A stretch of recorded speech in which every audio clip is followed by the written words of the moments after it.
Croeso chi yma i'n gwasanaeth unwaith eto ar Fore Sul. Ac os ydych chi arfer addoli efo ni, neu os ydych chi yma am y tro cyntaf, wel, da ni falch iawn o gael eich cwmni chi. Wrth i ni ddod ynghyd i addoli Duw efo'n gilydd. A mae gynddon ni Dduw mawr yr ydyn ni'n troi ato fo y bore yma. Gwrandwch ar y geiriau yma o anogaeth yn Salm 96, lle mae'r Salmydd yn deud wrthon ni am ganu i'r Duw bendigedig hwn. Canwch i'r arglwydd gan y newydd. Canwch i'r arglwydd yr holl y ddeiar. Canwch i'r arglwydd, bendithiwch ei enw. Cyhoeddwch ei iachawdwriaeth o ddydd i ddydd. Dywedwch am ei ogoniant ymysg y bobloedd ac am ei ryfeddodau ymysg yr holl genhedloedd, oherwydd mawr yw'r arglwydd a theilwng iawn o fawl. Mae i'w ofni yn fwy na'r holl dduwiau, ei lunod yw holl dduwiau'r bobloedd. Ond yr arglwydd a wnaeth y nefoedd, a mae e'n rhydedd a mawredd o'i flaen, nerth a gogoniant yn ei gysygyr. Rhowch i'r arglwydd dylwythau'r cenhedloedd, rhowch i'r arglwydd a'n rhydedd a nerth. Rhowch i'r arglwydd a'n rhydedd ei enw, dygwch offrwm a dewch i'w gynteddoedd. Ymgrymwch i'r arglwydd yn ysblander ei sancteiddrwydd, crynwch o'i flaen yr holl ddeiar, a dywedwch ymhlith yn cenhedloedd y mae'r arglwydd yn frenin. Yn wir y mae'r byd yn sicr ac nis ymydur, a bydd ef yn barnu'r bobl yn uniawn. Bydded y nefoedd yn llawen, a gorfoledded y ddeiar, rhyed y môr a'r cyfan sydd ynddo, llawen yched y maes a phopeth sydd ynddo, yna bydd holl brennau'r goedwig yn canu'n llawen o flaen yr arglwydd. Oherwydd y mae'n dod i farnu'r ddeiar. Bydd yn barnu'r byd a chyfiawnder a'r bobloedd a'i wirionedd. Mae'n Dduw mawr fan hyn yn cael ei bortreadu i ni. Felly gadewch i ni ganu i'r Duw yma. Doedd hineb perffaith Duw y tad, ddatguddir drwy'r bydysawd maith. Popeth a grewyd gan ei lais a gaiff ei gynnal gan ein barhaus. Fe wyr gyfrinach yr holl ser, a thrai a llanw'r moroedd mawr, gyra'r planedau ar ei taith, a thri y ddeiar i wneud ei gwaith.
blant yn eto, mae'n dda cael eich cwmni chi. A heddiw wedi dod ar rhywbeth i ddangos i chi. Mae gynnau'r model hwn ddaru fi gael rai blynyddoedd yn ôl. Mae wedi cael ei gerfio allan o bren, a rhywun draw yn y Weriniaeth Tsiec nath gerfio hwn allan o bren. A fel ydych chi'n gallu gweld, bugail ydy hwn. Bugail sydd efo dafad wrth i draed o. A mae i gyd wedi cael ei gerfio mewn ffordd arbennig iawn, a mae'n meddwl mae hwn i gyd wedi cael ei wneud efo cyllell boced mewn gwirionedd, a wedi cael ei gerfio. Bugail fanne a ffon yn ei law ar ddafad wrth i draed. Rwan, fel ydych chi'n gwybod, mae'r Beibl yn deud bod Iesu fel bugail yn wir un o'r enwau ddaru Iesu i ddefnyddio amdano fo'i hunan oedd y bugail da. Oedd o'n deud mae fo oedd y bugail da. Rwan, y peth pwysig am y fugail ydy bod ganddo fo ddefed y mo'n gofalu amdanyn nhw. Ac felly, mae Iesu'n deud mae fo'n fugail a dyn ni yn ddefed. Rwan, dwi'n gwybod os ydych chi'n licio cael eich disgrifio fel dafad. Ond mae dafad yn gallu bod yn greadur digon twp mewn gwirionedd. Mae dafad yn greadur sydd yn gallu crwydro. A weithiau mae'n crwydro yn bell. Ac o'n i arfer byw allan yn y wlad. A mi oedd na ddefed fanno oedd yn crwydro, a rywsut oedden nhw'n llwyddo i adael y caeau a cael trwy'r gwrychoedd ac oedden nhw'n crwydro drwy'r pentre, a weithiau oedden nhw'n mynd i erddi pobl ac yn dechrau bita'r blodau yn y gerddi, ac oedd y bobl yn flin braidd. I ddweud y gwir, oedd gynda ni rhywun oedd yn byw drws nesau i ni. A dyma hi un diwrnod pan welodd i'r defed yn ei gardd unwaith eto'n bita'r blodau oedd hi wedi plannu'n ofalus.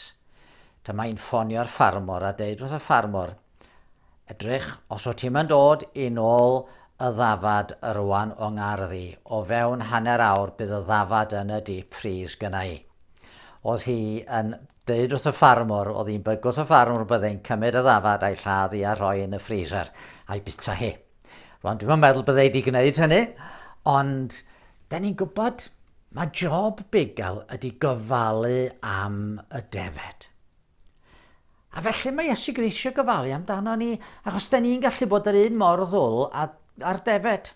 Da ni'n gallu crwydro oddi wrth y Dduw. A mae hyn yn digwydd pan da ni ddim yn gwrando ar Dduw, a ddim yn gwrando ar Iesu Grist. A da ni'n gwneud y pethau na ddylen ni. I ddweud y gwir, da ni mor wirion, da ni'n gwneud pethau na ddylen ni yn aml iawn. Ond fe ddoth Iesu Grist i'r byd mwyn yn dod â ni nôl at Dduw. A felly mae Iesu Grist rhywun sy'n gofalu amdano ni.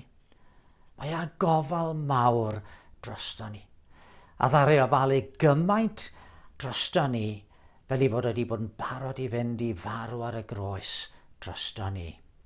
A dyna fyddai'n sôn amdano fo pan fyddai'n pregethu ymhen ychydig bach. Felly cofiwch chi, Iesu ydy'r bugail da. A does neb sy'n mynd i ofalu'n well amdanoch chi na'r arglwydd Iesu Grist. Lle cofiwch amdano fo a'r bugail da. Rwan, da ni'n mynd i ganu emyn nesaf. A mae'r emyn yma yn atgoffa ni fod Iesu wedi addo i'w ddisgyblion bydde fo efo nhw bob amser hyd diwedd y byd. Ac ar ôl i ni ganu yr emyn yma, mi fydd Debra yn darllen o Efengel Ioan o benod 17 rhan o weddi fawr Iesu yn oson y cafodd ei fredychu. Ac yna mi fydd Debra yn harwain ni mewn gweddi. Gadewch i ni ganu, distewch cant mae presenoldeb Crist y sanctaidd un gerllaw. Dewch, plygwch gar ei fron mewn dwrn barchedig fraw. Di bechod yw efe, lle saif mae'n sanctaidd le. Distewch, cant mae presenoldeb Crist y sanctaidd un gerllaw.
Yn darllen o Ioan 17, adnod 1. Wedi iddo lefaru'r geiriau hyn, cododd Iesu ei lyged i'r nef a dywedodd, O Dad, y mae'r awr wedi dod, gogonedd dy fab er mwyn i'r mab dy ogoneddu di, oherwydd roddais iddo ef awdurdod ar bob un. Awdurdod i roi bywyd tragwyddol i bawb yr wyt ti wedi ei roi iddo ef. A hyn yw bywyd tragwyddol, dy adnabod di, yr unig wir Dduw, a'r hwn anfonais ti, Iesu Grist. Yr wyf fi wedi dy ogoneddu ar y ddeiar trwy orffen y gwaith, a roddais di mi i'w wneud. Yn awr o Dad, gogonedda di fy fi, ger dy fron dy hun, a'r gogoniant oedd i mi ger dy fron cyn dod bod y byd. Yr wyf wedi amlygu dy enw i'r rai a roddais di mi allan o'r byd. Eiddo ti oeddent, ac fe roddais di mi. Y maent wedi cadw dy air di. Y maent yn gwybod yn awr mae oddi wrth y ti y mae popeth a roddais di mi. Oherwydd yr wyf wedi rhoi iddynt hwy, y geiriau a roddais ti i mi. A hwythau wedi ei derbyn, a chanfod mewn gwirionedd mae oddi wrth y ti y deithim, a chredu mai ti am hanfonodd i. Dros dynt hwy yr wyf fi'n gweddio. Nid dros y byd yr wyf yn gweddio, ond dros y rai a roddes di mi, oherwydd eiddo ti ydynt. A mae popeth sy'n eiddo fi yn eiddo i ti, a'r eiddo ti yn eiddo fi, ac yr wyf fi wedi fy ngogoneddu yn ddynt hwy. Nid wyf fi mwyach yn y byd, ond y maent hwy yn y byd. Yr wyf fi'n dod ata ti o Dad sanctaidd, cadw hwy'n ddiogel trwy dy enw, yr enw a roddais i mi, mwyn iddynt fod yn un fel yr ydym ni yn un. Pan oeddwn gyda hwy, yr oeddwn ni'n ei cadw'n ddiogel trwy dy enw, enw a roddais di mi. Gwyliais drostynt, ac ni chollwyd yr un ohonynt, ar wahân i fab colledigaeth i'r ysgrythyr gael ei chyflawni. Ond yn awr yr wyf yn dod at ti, ac yr wyf yn llefaru'r geiriau hyn yn y byd mwyn i'n llawenydd i fod ganddynt yn gyflawn inddynt hwy ei hunain. Yr wyf i wedi rhoi iddynt dy air di, ac y mae'r byd wedi ei cysau hwy, am nad ydynt yn perthyn i'r byd, fel nad wyfyn yn perthyn i'r byd. Nid wyf yn gweddio ar ei ti ei cymryd allan o'r byd, ond ar ei ti ei cadw'n ddiogel rhag yr un drwg. Nid ydynt yn perthyn i'r byd, fel nad wyfyn yn perthyn i'r byd, cysegra hwy yn dy wirionedd, dy air di yw'r gwirionedd. Fel yr anfonais ti fi i'r byd, yr wyf fi'n ei hanfon hwy i'r byd. Ac mwyn hwy, yr wyf fi'n fy nghysegru fy hun, mwyn iddynt hwythau fod wedi ei cysegru yn y gwirionedd. Yn ei gweddio. Dad, ni'n diolch i ti am gweddi yma gan Iesu Grist. Ni'n diolch i ti am y cysur mae'r gweddi yma'n rhoi i ni. Dad, bod ti yn dal ni yn dy law di. Bod Iesu nawr yn y nefoedd yn eistedd ar dy ddeheulaw yn gweddio drosto ni dal ac yn eiriol drosto ni. Ni'n diolch i ti, Dad, bod ti wedi gadael ni yn y byd yma, ond ddim ar ben yn hunain, bod ti wedi rhoi'r ysbryd glân i ni, i fyw yno ni. Dad, ni'n diolch i ti am yr efengyl, am yr newyddion da ynglyn â Iesu Grist. Ni'n diolch i ti bod ti yn gallu rhoi bywyd i ni, bywyd yn ei llawnder yn Iesu Grist. Ni'n gweddio'n arbennig nawr i ti fod gyda ni, i ti siarad gyda ni trwy dy air di yn y gwasanaeth yma. Ni'n gweddio hefyd dros pobl yn ein cymunedau lleol ni. Ni'n gweddio byddi di yn rhoi'r cyfle i dy air di fynd allan yn glir i pobl cael clywed amdana ti. Ni'n gweddio dros y plant sydd wedi bod yn mynd nôl i'r ysgol yr wythnos yma. Ni'n gweddio fyddi di yn agos ati nhw ac ati teuluoedd nhw hefyd. Ni'n gweddio, Dad, fyddi di yn rhoi nerth a cysur i pob un ohono ni i wneud y wyllus di. Diolch yn fawr i ti am anfon Iesu i'r byd i farw drosto ni. Ni'n diolch am y gobaith a'r sicrwydd mae hynny yn rhoi i ni. Yn enw Iesu Grist. Amen. Beth meddech chi ydy'r gwahaniaeth rhwng pregeth a darlith?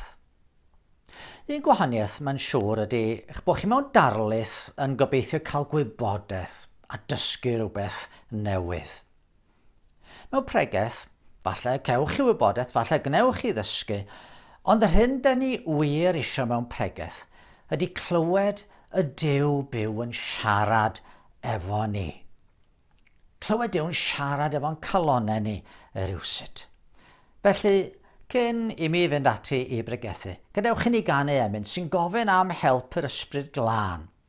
Fel bod yr hyn glyw ni, yn fwy na jyst llais pregethwr, bydd o wir yn newid yn calonnau ni mewn rhyw ffordd. O arglwydd, dyro awel a honno'n awel gref i godi fy ysbryd egwan o'r ddeiar hyd y nef. Yr awel sy'n gwasgaru y tew gymylau mawr.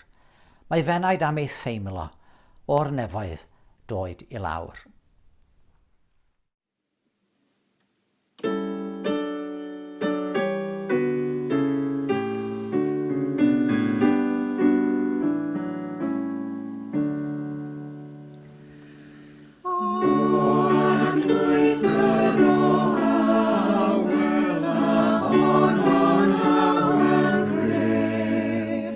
I godi fy ysbryd egwan o'r ddeiar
os ydych Beiblau gynnwch chi, yna trowch chi Efengyl Ioan y phenod 17 ac at y weddi fawr honno weddiodd yn harglwydd yn yr oriwch ystafell cyn mynd allan a cael ei fradychu a mynd i'r groes. Cos ydych chi eisiau un frawddeg fel testyn, wel rhan o frawddeg yn wir fel testyn o adnod 19 mae honna'n dod. Yr wyf fi, meddai Iesu, yn fy nghysegru fy hun. Yr wyf fi'n fy nghysegru fy hun. Mae yna hen ddihareb Gymreig sy'n dweud deuparth gwaith ei dechrau. Hynny di y syniad ydy, mae un o'r pethau mwyaf anodd am unrhyw job ydy i dechrau hi, i chychwyn hi. Mae'n hawdd iawn breuddwydio, cynllunio a meddwl am wneud rhywbeth, ond rhoi dechrau'r job rhywbryd. A than hynny yna dim ond syniadau yn y gwynt ydy'r bwriadau sydd ganddo ni. A dwi'n mynd am fod yna dipyn o wir yn yr hen ddihareb. Ond weithiau, nid dechrau sydd yn anodd, ond gorffen y job yn iawn. Cymrwch chi enghraifft trafodaethau ynglyn â Brexit. Digon hawdd oedd cychwyn trafod ar un olwg, ond mae'r bygythiadau sy'n dod bellach o'r ddwy ochr yn awgrymu na'r peth hawdd ydy dod i ben gyda'r cytundebau yna. Maen nhw'n deud hefyd fod pobl sy'n rhedeg y marathon rhywbryd yn ystod o'r ras yn debygol o ddod yn erbyn y wal. Hynny ydy, y teimlad hwnnw na fedryn nhw ddim cario ymlaen, na fedryn nhw ddim cymryd un cam arall ymlaen. Bydd sawl un wrth iddyn nhw gyrraedd hynny yn rhoi fyny'r ymdrech. Felly mae dechrau marathon yn un peth, ond mae rhedeg ymlaen i'r diwedd a'i gorffen hi, a bydd llawer mwy anodd. Rwan, un o'r pethau mae dilynwyr Iesu'n cael ei galw i wneud ydy cario ymlaen i'r diwedd, dyfal barhau, dilyn bob cam o'r ffordd. Mae'r llythyr at yr Hebreaid yn dweud hyn am hynny gan fod cymaint tor o fodystion o'n cwmpas, gadewch chi'n ein efwrw ymaith bob rhwyster, a'r pechod sy'n ein maglu mor rhwydd, a rhedeg yr yrfa sydd o'n blaen heb ddiffygio. A byddydodd Iesu mae'r sawl sy'n dyfal barhau i'r diwedd a gaiff ei achub. Byddydwyd wrth eglwys Ephesus i bod nhw ar fai oherwydd i bod nhw wedi colli eu cariad cyntaf. Ac wrth Gristnogion eglwys Smyrna fe ddath yr anogaeth, bydd ffyddlon hyd angau a rhof i ti goron y bywyd. Mae dechrau'r bywyd Cristnogol yn dipyn o gam pan mae rhywun yn dod i ffydd yn y dechrau a mae'n gallu bod yn gynhyrfus iawn. Ond mae parhau yn galw am ymroddiad. Rwan syl diwetha, mi ddaru fi edrych ar pam fod Duw yn ymyfrydu yn Iesu. Fe gofiwch chi pan fedyddiwyd y gwaredwr gan Ioan Fedyddiwr, fod yr ysbryd wedi disgyn arno fel colomen a llais o'r nef yn dweud, hwn yw fy mab yr anwylyd, ynddo ef yr wyf yn ymyfrydu. A fe gofiwch efallai i mi syl diwetha roi 3 rheswm pam fod y tad yn ymyfrydu ni fab. Oherwydd ei ddiwdod, oherwydd ei fuddod, ac oherwydd ei waith. Rwan, wrth feddwl am waith y gwaredwr, y rhan fwyaf dychrynllyd o hwnnw oedd dwyn yn beiau ar y groes a wynebu'r hyn yma'n pechodau ni gyd yn ei heiddi. Peth mawr iawn oedd i Grist ddod i'r byd, i'r gair ddod yn gnawd felly. Peth rhyfeddol iddo fo fyw bywyd o'i fuddod i'w dad. Ond yn y darn ddarllenwyd, roedd Iesu'n dod at y foment fawr, pryd y byddai'n cael ei arestio, i draddodi i ddwylo Peilat a'i gymryd i'r groes, ac yn yweddu'r ryfeddol hon. Mae'n ei rhoi hi gyda'i ddisgyblion yn gwrando, mae'n mynegu i benderfyniad i fynd ymlaen i'r diwedd. Yr wyf fi'n fy nghysegru fy hun, medda fo. Dwi'n gosod fy hun ar y llwybr yma, gan wrthod pob llwybr arall, nes y gallai i ddeud y gair, gorffennwyd. Mae'r gwaredwr yn deud rhai pethau yn y weddi yma, sy'n rhoi cliw i ni am pam bod yn barod i fynd ar hyd y llwybr anodd yma. A gwrthyn ni edrych ar hwnnw, falle bydd o'n helpu ni os da ni yn ei chael ei chydig bach yn anodd i ddyfal barhau i ddilyn yr arglwydd. Felly gadewch i ni edrych ar rai o'r pethau oedd yn gymhelliad i'r arglwydd Iesu i ddilyn y llwybr yma. A'r cymhelliad cyntaf dwi eisiau sôn amdano fo ydy, oedd o eisiau i Dduw gael ei ogoneddu. Oedd o eisiau i bobl feddwl yn dda o Dduw. Dyma fan cychwyn y weddi. O dad, meddai fo, a mae'r awr wedi dod, dyma ni rwan wedi cyrraedd y crynsh. Gogonedda dy fab mwyn i'r mab dy ogoneddu di. Dwi am i ti fod yn fawr. Dwi am i ti fod yn ganmoladwy. Dwi am i ti fod yn ogoneddus trwy i mi gael y nerth i ddilyn y llwybr yma. Yn gyson drwy'r Beibl, da ni'n gweld fod gogoniant Duw uwchlaw pob dim arall. Mae yna ddisgleirdeb. Mae yna fawredd, mae yna wychder sydd yn perthyn i Dduw, sy'n ni osod o uwchlaw ac ar wahân i bob dim arall. Ym mroffwydoliaeth Eseia, da ni'n clywed Duw yn dweud, i bwy yn te y cyffilybwch fi, tebyg i bwy. A bellach ymlaen yn yr un llyfr, mae'n dweud, my fi yw'r arglwydd, dyma fy enw, ni rodda fy ngogoniant i neb arall, na'm clod i ddelwau cerfiedig. Hynny di, mi ydw i'n mynnu bod yng ngogoniant i'n mynd i ddod i'r golwg, a diolch yn dweud hyn mewn rhyw ffordd fyfiol sydd yn dweud, edrychwch arna i mor ffantastig ydw i. Yn hytrach, be mae'n dweud ydy, dwi am i chi weld beth ydy gwir ogoniant. Oherwydd dyna fydd yn llenwi'ch calon chi. Dyna fydd yn rhoi bodlonrwydd a llawenydd mawr i chi. Peidiwch bodloni ar weld pethau llai a meddwl bod nhw yn ddigon i chi. A dyma pan bod Iesu yn ei weddi yn dweud, hyn yw bywyd tragwyddol, dadnabod di, yr unig wir Dduw. Chi'n gweld, da ni'n gallu edrych ar ambell i olygfa a rhyfeddu. Dwi'n gweld mynyddoedd Eryri yn ei mawredd.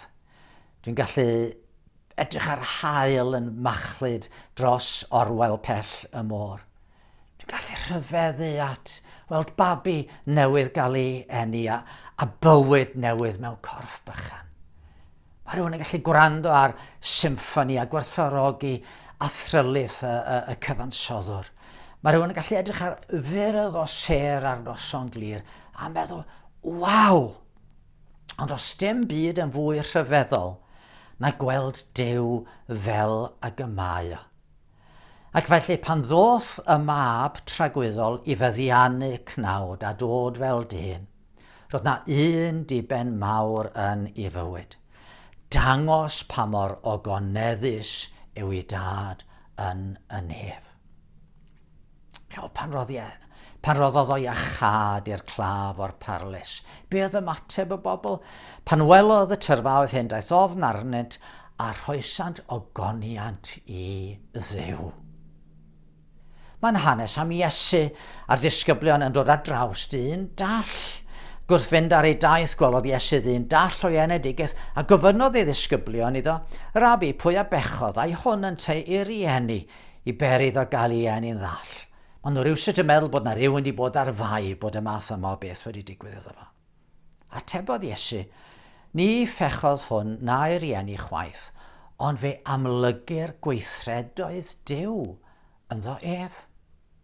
Ac wrth iddo gael ei iachau, cael ei olwg, yna mi oedd Duw yn cael gogoniant.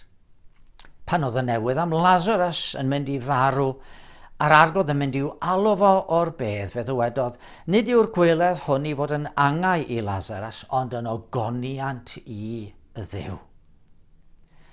A dro arall fe ddydodd, nid fe wyllus i fy llun yr wyf yn ei cheisio, ond y wyllus yr hwn am hanfonodd i. Dwi eisiau i Dduw fod yn fawr. Ac wrth gwrs, da ni'n gweld yr un peth pan mae'n deud wrth Philip, Mae'r sawl sydd wedi fy ngweld i wedi gweld y tad. Dyma'r cyfan dwi wedi bod yn ei wneud wrth ddod i fewn y byd, meddwl fo. Dangos sut un ydy Duw, a'i bobl weld mor rhyfeddol ydy Duw.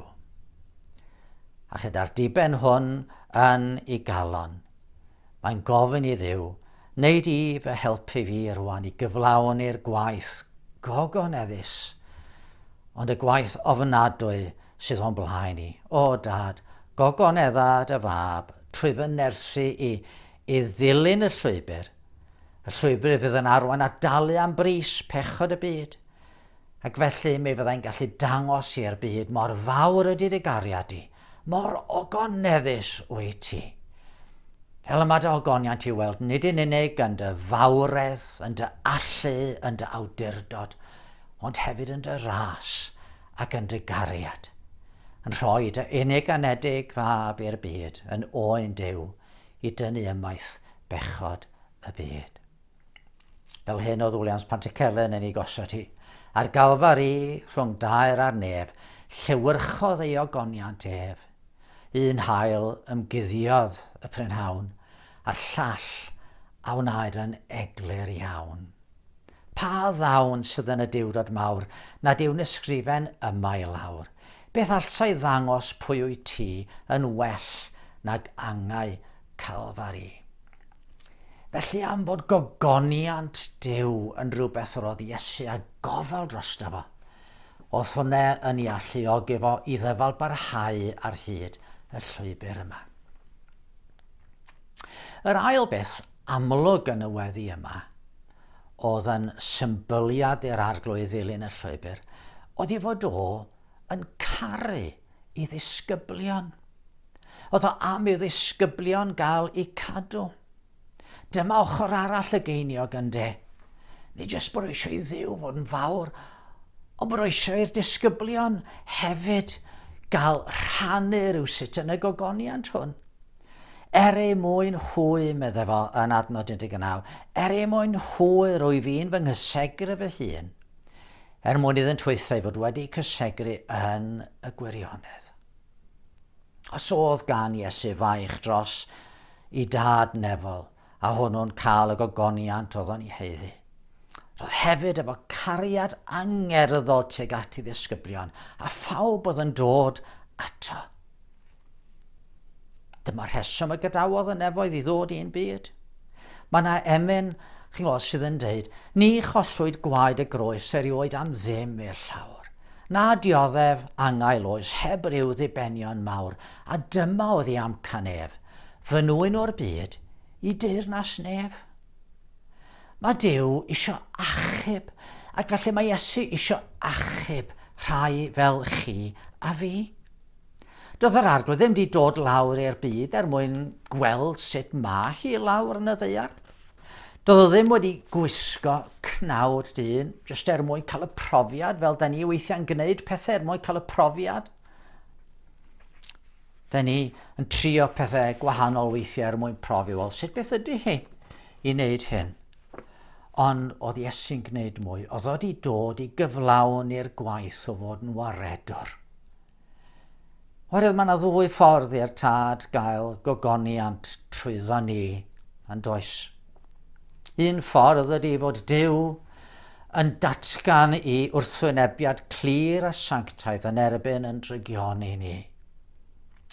Gall gael ei ogoneddu trwy yn barnu ni a barn gyfiawn, sy'n golygu fod pechod yn derbyn i gyfiawn dal.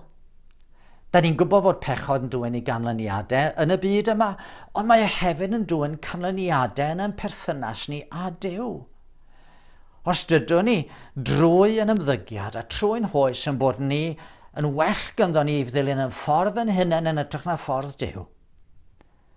Bod ni yn well gynno ni ddewis yn llwybr na dilyn y llwybr da a gogoneddus a pherffaith a mae o wedi gosod ar ein cyfer ni.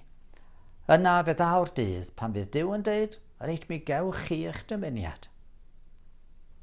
Mi gewch chi fynd eich ffordd eich hunan oddi wrthai. Mi gewch chi fynd oddi wrthai y Duw sydd yn oleuni pur i'r tywyllwch eithaf am byth. Ac mi fydd yr angylion, yr holl greadigaeth a phawb arall, a mi fyddwch chi'ch hunan a fi, os da ni wedi dilyn y llwybr yma, mi fyddwn ni'n gorfod dweud fod Duw yn gyfiawn yn ei farn, fod o'n sanctaidd yn ei farn. Fydd gan neb ohono ni gwyn o gwbl. A fydd Duw'n cael gogoniant bod o'n Dduw sanctaidd yn gwrthwynebu drwg. Ond mae yna ffordd arall. Ffordd arall mae Duw'n gallu cael ei ogoneddu yno ni. Trwy i ni mewnedi feirwch droi ato a trwy waith rhyfeddol ei fab. Mae Duw, dych chi'n gweld, yn signo canlyniadau'n gwrthryfel i mewn iddo fo ei hunan ar y groes. Mae'n wynebu'r tywyllwch eithaf yn lle ni, a mae'n mabwysiadu ni'n blant iddo fo ei hunan. Os newn ni wedi farhau a phlygu a bwrw'n hunan ar ei drigaredd. A dyma hoff waith Duw. Mae o wrth i fodd yn trigarhau. Mae o wrth i fodd yn cyfiawnhau'r aniwiol. A'n cymryd ni i fewn i fod yn blant iddo fo. Ac wrth iddo'n derbyn ni'n blant, mae'n yn newid ni. Fel bod pobl eraill rywsut yn gweld mor ogoneddus ydy cariad Duw. Dych chi'n weld o yn enghraifft rhywun fel Saul o Tarsus. Oedd mor llawn o gasineb tuag at Gristnogion. Oedd o yn gwneud pob peth fedref o'i rhwystro'n, ond dod wyneb yn wyneb â Duw, a mae'n dod o fod yn Saul yr erlydiwr i fod yn Paul yr apostol, oedd yn rhoi ei hunan yn gyson, yn bob peth i bawb mwyn ennill rhai i Grist. Ac wrth i Iesu weddio, mae yn sôn am y rhai hyn mae Duw wedi roi iddo fo i'w hachub. Yr wyf i wedi amlygu dy enw i'r rhai a roddais dim i allan o'r byd. Eiddo ti oeddent, ac fe rhoddais dim i, a maent wedi cadw dy air di. Maent yn gwybod yn awr mae oddi wrth i ti, wrth i ti y mae popeth a roddais dim i. Oherwydd yr wyf wedi rhoi iddynt hwy y geiriau a roddais ti i mi a chwythau wedi derbyn a chanfod mewn gwirionedd mae orddi wrth i ti y deithim a chredu mae ti am hanfonodd i. Ac mwyn cwblhau'r gwaith o gadw'r hair oedd Duw wedi roi iddo fo, oedd rhaid iddo fo fynd ymlaen i'r groes a wynebu y tywyllwch o wisgo yn hanwyr edden ni. Dyma'r bugail da sydd wedi dod i geisio'r ddafad golledig. Dyma'r gwas sydd am weld ffrwyth i lafer ei enaid. Dyma'r Samariad sy'n trigarhau i drin yn clwyfa a chymryd y rhai archollwyd gan bechod yn ôl adref. A chofiwch, dio ddim yn cyfyngu i weddiau 11 oedd efo yn yr ystafell. Mae'n dweud yn yr 20 adnod, nid dros y rhain yn unig yr wyf yn gweddio, ond hefyd dros y rhai fydd yn credu yno fi drwy ei gair hwy. A pham bod o'n gweddio fel hyn? Nid yma bod ni'n deilwng.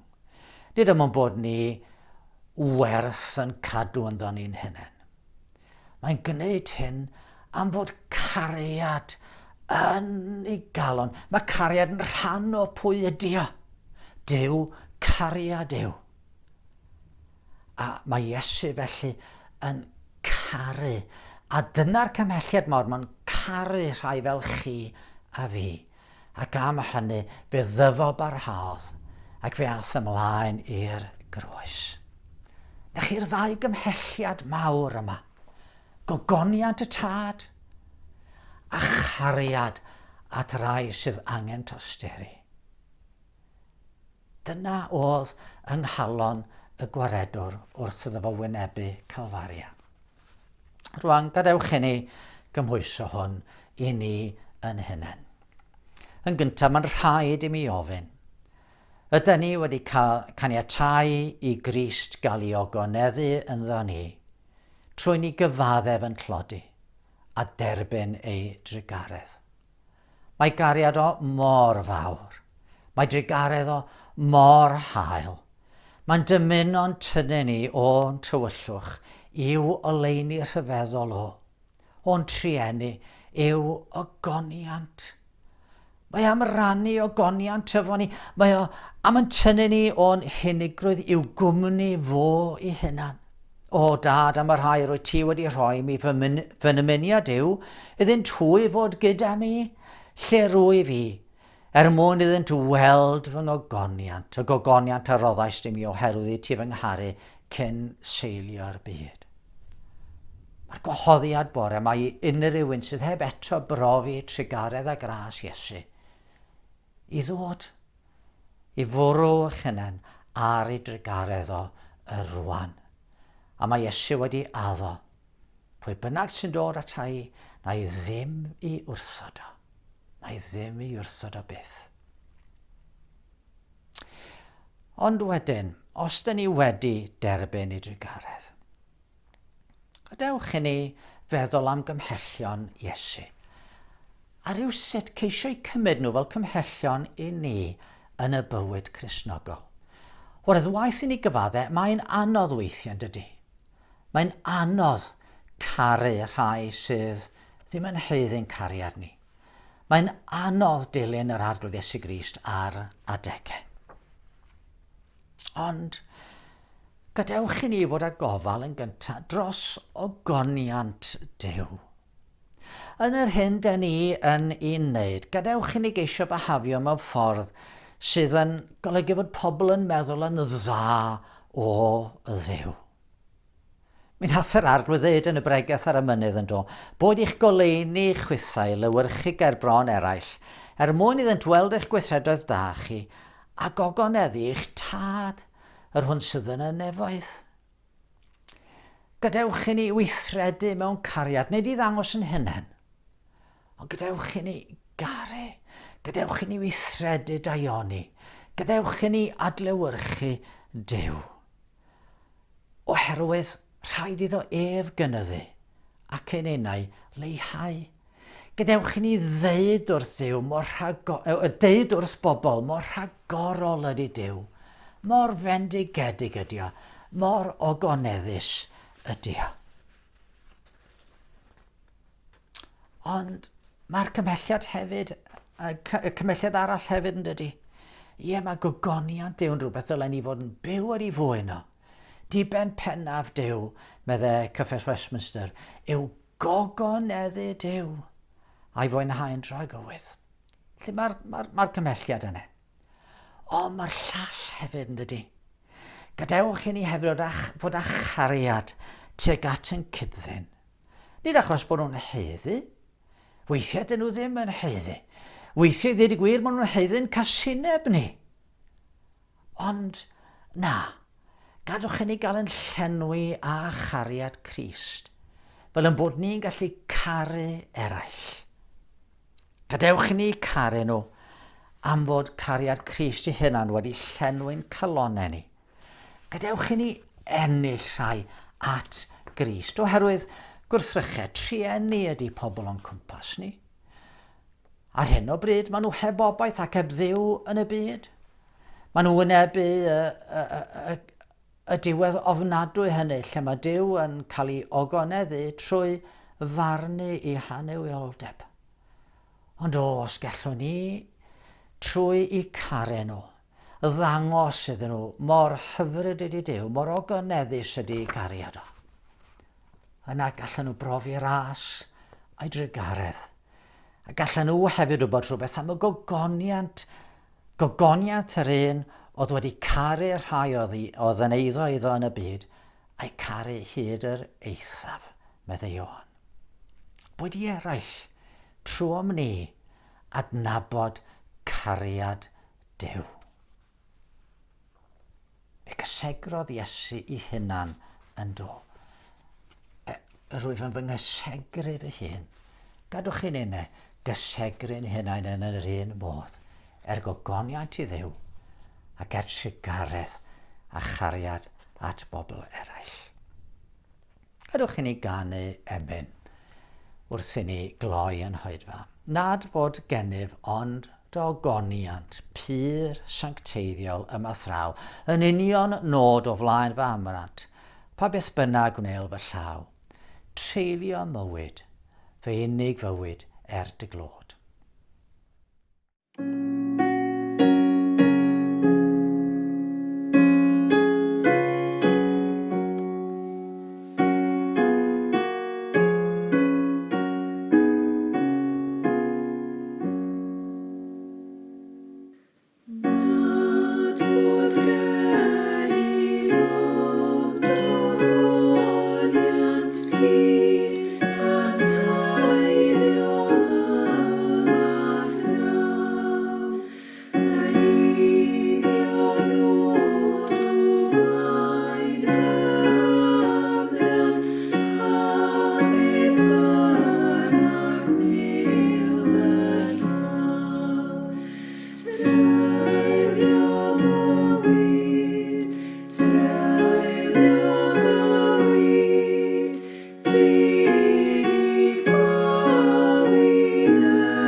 Wel, diolch i chi am ymuno efo ni heddiw. Gobeithio i'r oedfa fod yn fendith i chi a helpu chi i ystyried galwad Duw ar eich calon chi.